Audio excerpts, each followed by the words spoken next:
welcome to another episode of Thinking Historically About, where we think historically about a particular historical moment that students are looking at in the Thinking Nation curriculum. Today, we are thinking historically about the ideas that defined the American Revolution. As our guest today, we have Dr. Denver Brunsman, who is professor of history and the department chair at the George Washington University.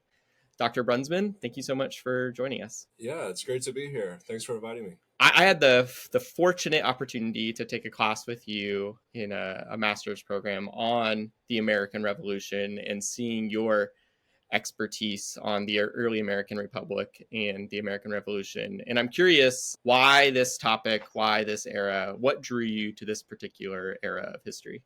It's a great question, and I think like so many things that people end up doing in life, it all goes back to a great teacher. I had a great teacher when I was a sophomore in high school, and she actually assigned the musical 1776.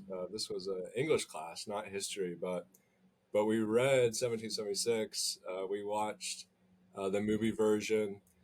And I really fell in love with these figures, and only later I find out that they didn't sing their way through the Continental Congress.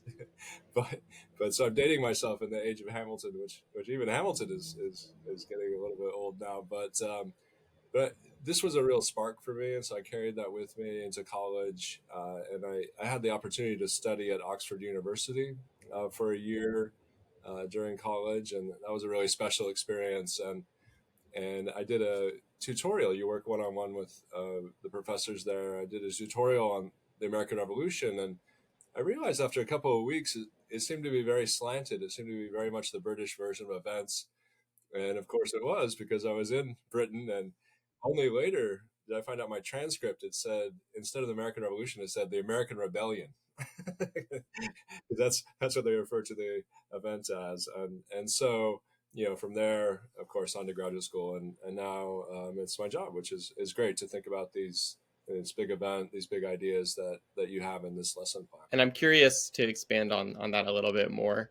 It seems like you do have a bit of a focus even within this era on George Washington, which is especially, I think, on the nose, given your appointment at the George Washington University.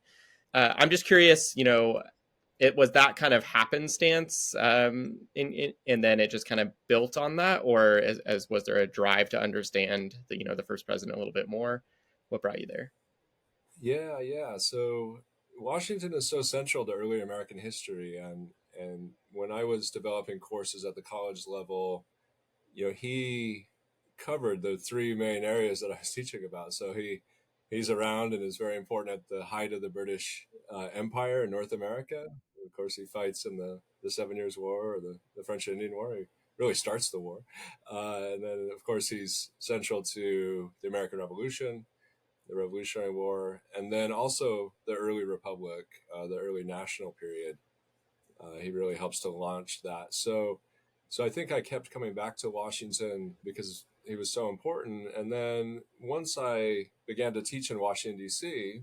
at George Washington University, it's a natural extension to collaborate with Mount Vernon. And I'm lucky enough today to be able to teach a class at Mount Vernon for my college students. And we do this every fall, and we go out to Mount Vernon for 2.5 hours and work with curators and librarians and archivists, and even the horticulture team. We study the landscape, and so it's a real dream job. And every class is a field trip. So my task is just not to screw it up. Yeah, which unfortunately can be hard for all of us. It can be done. Awesome. Well, thanks for sharing. So to kind of set the foundation for what the students are looking at, I want to read the prompt that they're tasked to answer for this unit. And so it asks them to compare and contrast two of the following ideas: liberty, equality, natural rights, and representative government, in order to identify which idea most inspired and defined the American Revolution. I have some initial thoughts, but I'm also curious, just like what comes to your mind when hearing that prompt as someone who, like, maybe put yourself in the shoes of someone who needs to address it, and what are you thinking about?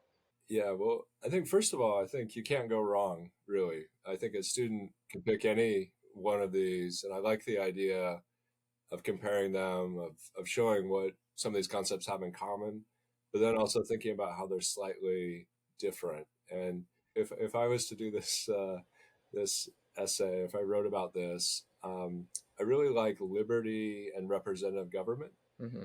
And the reason why is because I think through those two concepts, you can really trace the evolution of this new American identity and the new United States.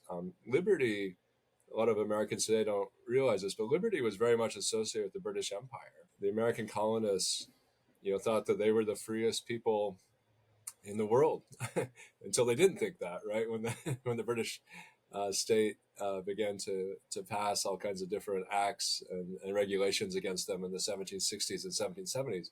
But before that, they were very pro-British, Mm-hmm. and we have a term for this in history, and it's called Anglicization.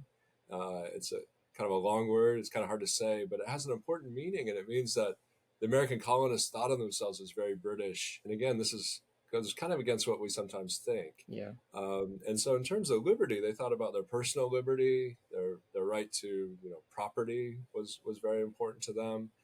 They thought about their corporate liberty in terms of their ability to be represented by their individual assemblies. And they also thought about religious liberty, which was very important to them. And so I think it was this love of liberty and what they associate with Britishness that pushed them to rebel against the British government once they felt that the British weren't providing that anymore. And so it's kind of neat to see how that term and that concept kind of transforms in this period. And then the reason that I chose government, representative government, is this was a real point of distinction between the American colonists and the British. Yeah. The American colonists had a long tradition of what we would call direct representation in their individual assemblies or legislatures. And that's kind of like what we live with today. Everybody has a representative, in their state assembly, their state senate, and also, of course, in the national U.S. Congress, the House of Representatives and the Senate. And we have those representatives because of where we live. Whatever state we live in, whatever district we live in is the representative we have. And that's what the American colonists actually kind of lived under, the same kind of idea. But the British had a very different view of representation in this era. They had something that they called virtual representation. And we use the word virtual in so many contexts today that it basically meant that your representative didn't necessarily live in the same district as you. So the person could be outside of that area. And the sort of big idea that the British had is that everybody in the British Empire was virtually represented by Parliament. So Parliament looked out after everyone. So when the American colonists complained that they weren't represented when the British passed these various taxes, and they came up with the phrase "no taxation without representation," the British said, "Oh yes, you are represented. You're represented virtually." But of course, that didn't match the American experience. So I think it helps to show that even though they thought of themselves as British, they really did have some different experiences, different path to really draw on. And so yeah, so that's how I'd go about this essay, and I think you could do a lot with it that way. But you can't go wrong. I mean, natural rights is incredibly important, and of course, equality, which shows up famously in the Declaration of Independence, is an important part of the revolution as well. So I might butcher this term of like seeing yourself as British. Anglicization. Anglicization, yeah. Anglicization. I feel like I can write words better than I can spell them or say them. At what point?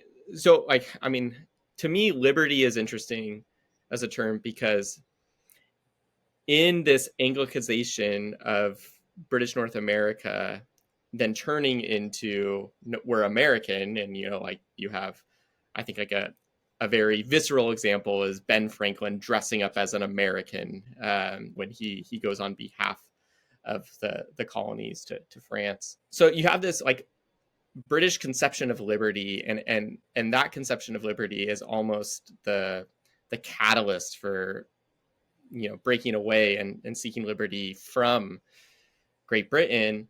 And so I'm curious, like, is there like a clear like marking point or turning point in the colonies where that like the colonists are no longer seeing themselves as British? Because even I think of like the Continental Congress in 1774 seems very much about remedying the situation rather than creating something wholly new. And so, yeah, I would love to hear you on that.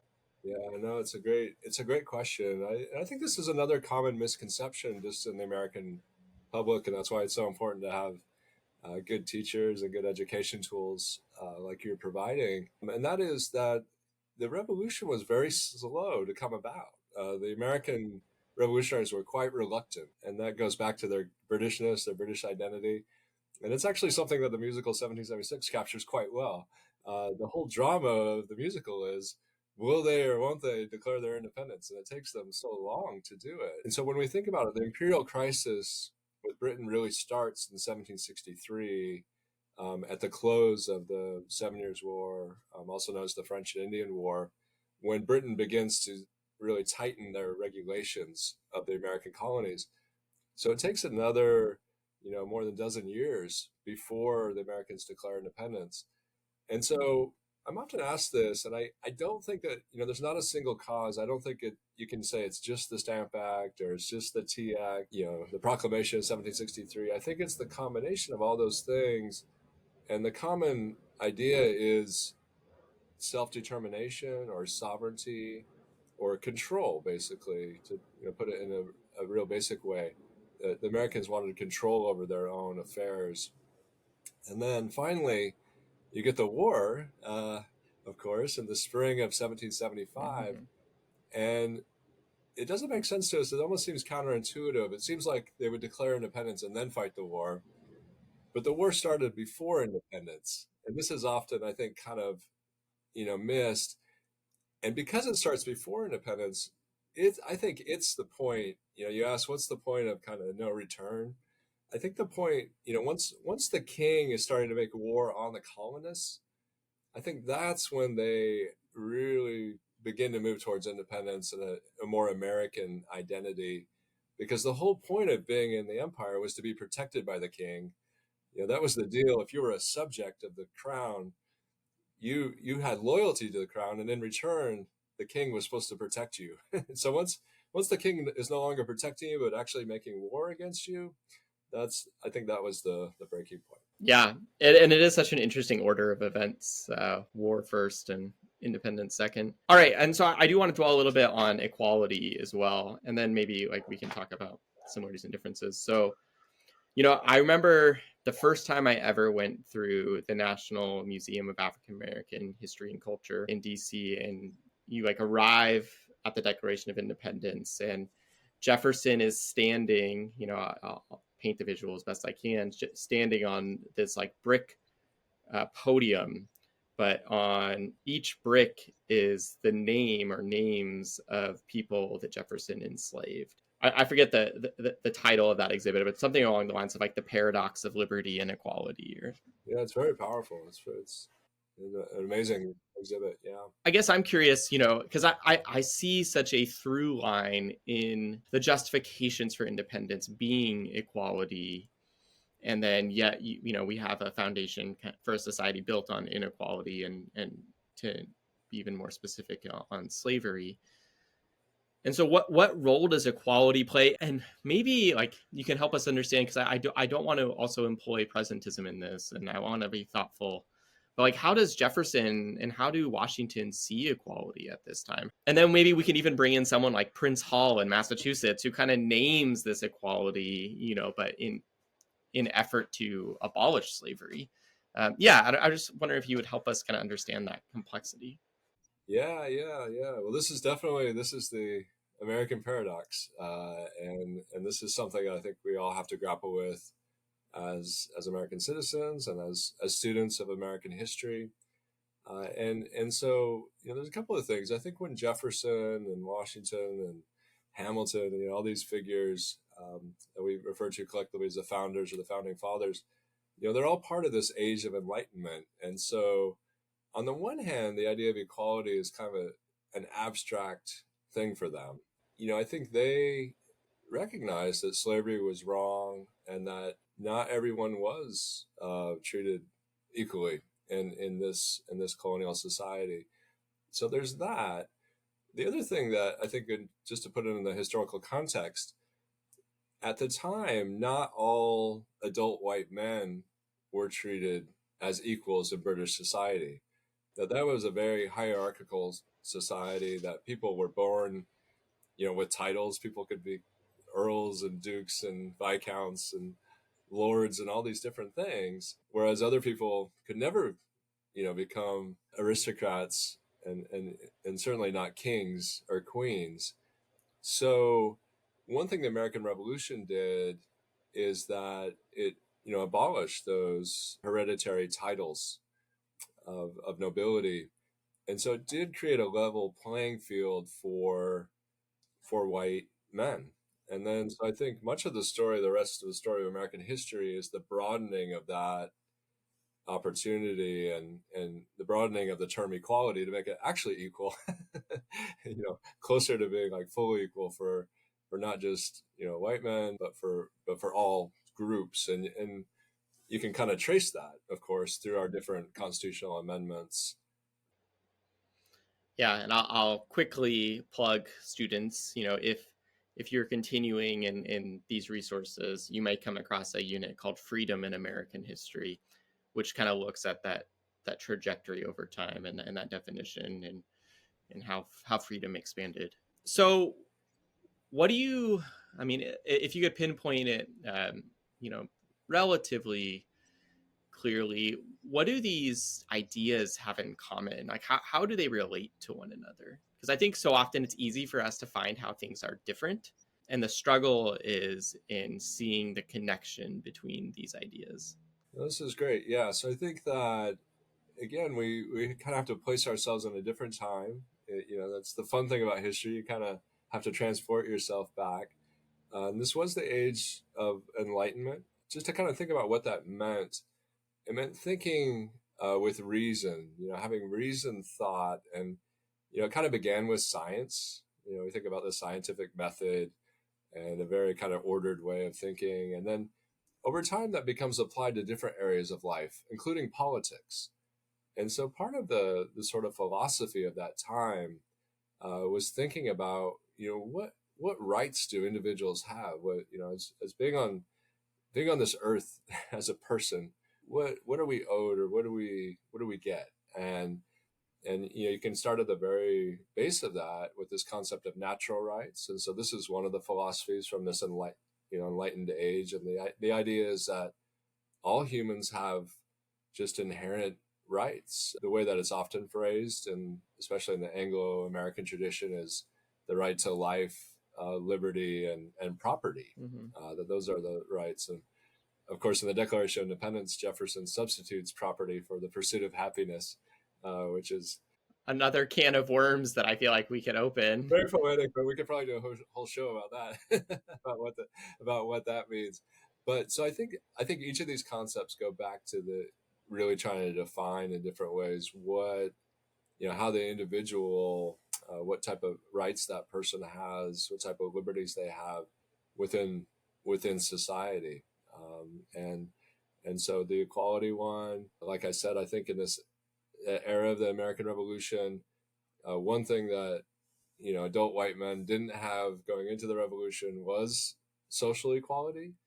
They do end the revolution with that. And within a generation, they all have the vote, which was really unheard of in the Western world. So we often think about America being regressive in a lot of ways, especially with slavery, and it certainly was. But then part of the paradox is, in other ways, they were really ahead of the curve compared to European societies. I appreciate, I mean, even, one thing I hadn't thought about were these inherited positions in society in the British Empire that, I think of, George Washington kind of like putting his foot down, right? Like, I'll be called the president. Like, we're not going to like kind of fluff this up even more. That does bring this sense of equality. I think we maybe conceptualize equality looking back in all the ways we've become more equal over the last 250 years, forgetting that like there were many steps between then and now. There were many steps. Yeah, yeah.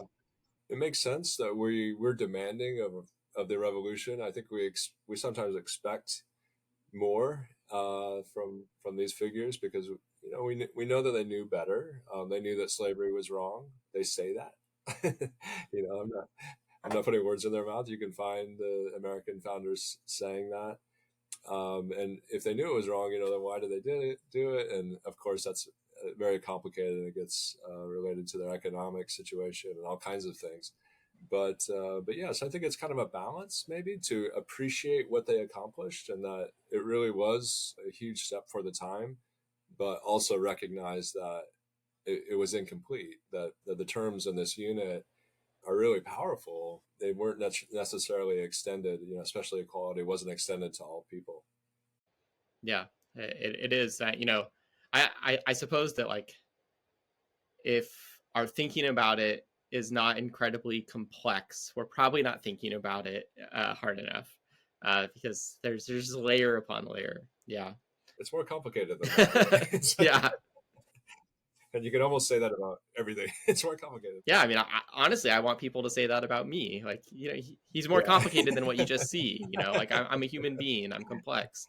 That's true. Yeah, no, that's true. In this kind of era of the American Revolution and given these ideas, do you have a particular primary source that you find helpful that kind of illustrates what students are engaging with? Yeah, I mean, I think there's so many good ones. In this sense, it's kind of helpful that this is before the era of video or recordings, because they wrote everything down. So they also drew a lot of pictures. So we have great visuals, but also written documents. But I'm gonna go like for greatest hit on this, and it's really hard to beat the Declaration of Independence in terms of teaching the revolution or learning about the revolution. And sometimes we pass over it. We pass over these documents that they're almost so famous, like the Declaration and the Constitution. And I think we kind of underestimate what we can learn from them. The Declaration in particular has many parts, and we often focus on the very beginning, and that makes complete sense because that's where you get these concepts that we're talking about. You get the philosophy of the revolution, but there's the whole section of grievances against George III. There's 27 grievances, and in some ways, this is kind of like the Americans' historical record of what had taken place during the imperial crisis. Starting in the 1760s and going into the 1770s, and it shows what they cared about and what they thought about, and then finally, we don't always think about the Declaration as having a political purpose, but we have to remember that at least a fifth and maybe more of American society were loyalists, that they were loyal to the British Crown, and an even higher number than that in 1776. And so this document is meant to persuade them. How could they win over people to their side? And then the final audience they were trying to win over were foreign support against Great Britain, especially from France. So many things going on in one document. As educators, you could spend a long time, many days, maybe more days than students would like, just unpacking this one document. Yeah, a few years ago, I read the book. I think it's called Our Declaration by Danielle Allen. And it's essentially a close reading of the Declaration of Independence, but it takes an entire book to do it effectively. And I mean, I understand that this is my area of nerdiness, so it may not be for everyone, but just like it was such a page turner because there was just so much to grapple with in the language of the Declaration. That it's such an impactful document. Yeah, no, that's right. I mean, you could take almost any line, any sentence or two, and like you said, you could write a chapter about it and unpack where it came from and what was the meaning, and yeah, all of that. And one thing that when I was talking about it is having a political purpose, it builds in intensity, the document. And so we have these 27 grievances against the king. And a lot of people don't realize that they have a logic to them, that they're not just random. And I mentioned the war being so important to independence. And the very last five grievances are all about the war. They're all, about the war that had started, just over a year earlier. And I think, there's a reason for that. That's kind of their final argument. They're kind of saying, yeah, this is it. this is it. This is the reason for the break. I want to ask you about, you used this term a couple times, imperial crisis, which I think at the like middle and high school level, I mean, I did not use that term as a teacher, and I think a lot of teachers don't, but I think it is really helpful to understand this moment. So could you help us understand that term? Yeah, it is a big term, and it's just a way to kind of like phrase the disagreement that the American colonies were having with Great Britain. It's a real contrast to what had come before then, and that's one interesting thing about the American Revolution is that it was a very, there's another big history word. It was a very contingent event, and what I mean by that, it was very much driven by events at the time. There certainly are larger historical forces like, we talk about Anglicization, this love of being British, and the Enlightenment, and the big concepts. But there's also just events that happen, which we refer to as contingency in history. These contingent events, and those make up the imperial crisis. So that's where you get things like the Stamp Act, the Townshend Acts, the Tea Act, which I know are part of this unit on the American Revolution, and all of these things really really do matter. And the way that I think about it, just to kind of make sense of it, because it's such a long period and there's so many British acts, that there's actually three crises within the big crisis. So you have the Stamp Act crisis from roughly 1764 to 1766. You have the Townshend Acts crisis from 1767 to 1770. And then you have the Tea Act crisis, which scholars sometimes also refer to as the independence crisis, which is kind of a spoiler alert. That tells you where it's headed. But the Tea Act crisis is from 1773 to 1776. One good reason to think about it that way is that that's kind of how the colonists lived through this period. These were kind of each, an individual crisis that they kind of survived. They got to the end of the Stamp Act crisis and they thought they were home free, that, that was just a mistake the British made, you know. But then they get a second crisis, and all of a sudden they're really beginning to kind of wonder about this threat to their liberty. And then, of course, it gets sealed by the third crisis, the Tea Act crisis. So that's one way students can maybe keep all of this straight.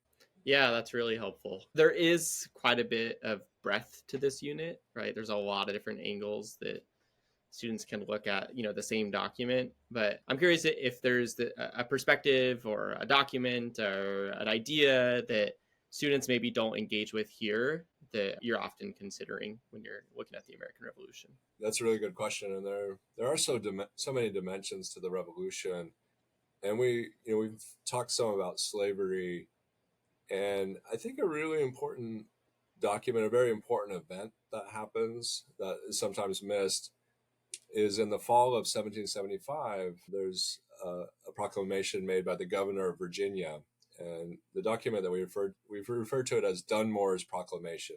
Dunmore is the governor of Virginia, known as Lord Dunmore, and it goes back to the war. The fact the war had started and it had spread outside of Massachusetts, so the war was taking place up and down the eastern seaboard, and Dunmore wasn't really ready for it in Virginia, and he flees land and he goes into the Chesapeake Bay, and he's on a ship, and he's really desperate, and he's trying to figure out, what's a way to really hurt this society, this American colonial society.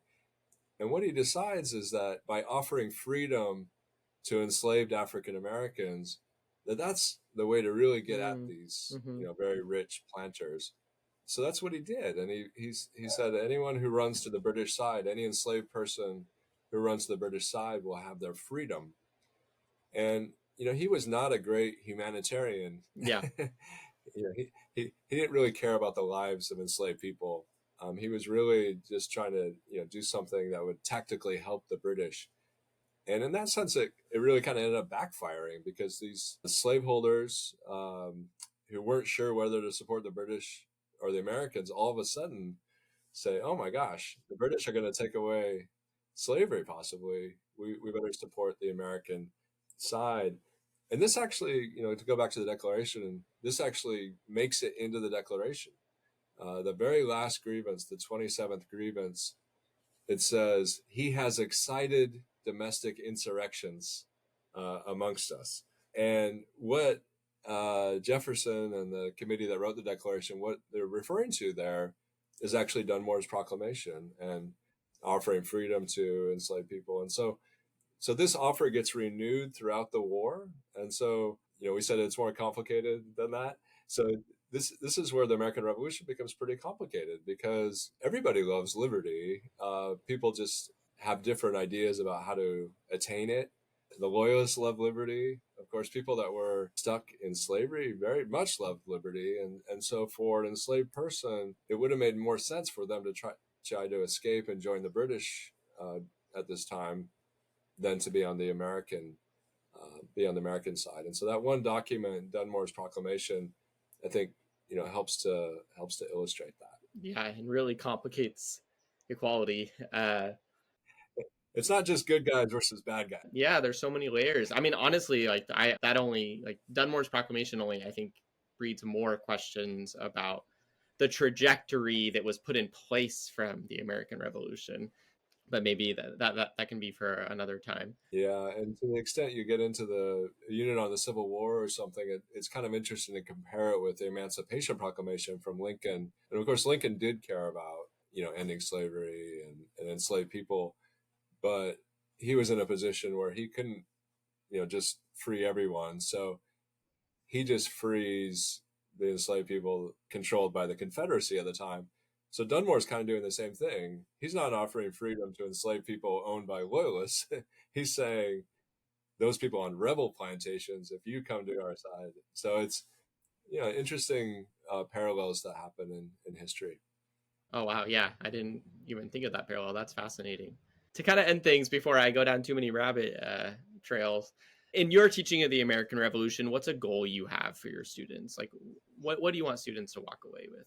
Yeah, well, I think we've been getting at it in this conversation, and that is, I want them to understand that this is a complicated event. That it's not it's not easy, but that doesn't mean that it's not worth studying. I think it's worth trying to work through the complex ideas to get at it, and I think much of the complexity are the different groups that were in American society at the time and looking at the different things that they do. So we've mentioned several of those in this conversation. You have the American revolutionaries, sometimes called the Patriots or just the Americans, on the one hand, and they had, I think, very good reason to resist the British government, British control. But there was also other Americans, known as the Loyalists, who didn't hate liberty. They loved liberty too, and they thought the way to preserve liberty was to stay with the British. So that's their disagreement. You also have groups that didn't enjoy freedom at the time. We've talked about African Americans, particularly enslaved African Americans who didn't have a lot of choices, but to the extent that they could control what they did, most of them tried to run away to the British if they could. And then you have Native Americans, and Native Americans split in all kinds of different ways, just like white Americans did, and many of them end up siding with the British as well. So there's a lot, there's a lot happening, and that's the fun part of history is that we might not know, but then we get into it and we learn more and more.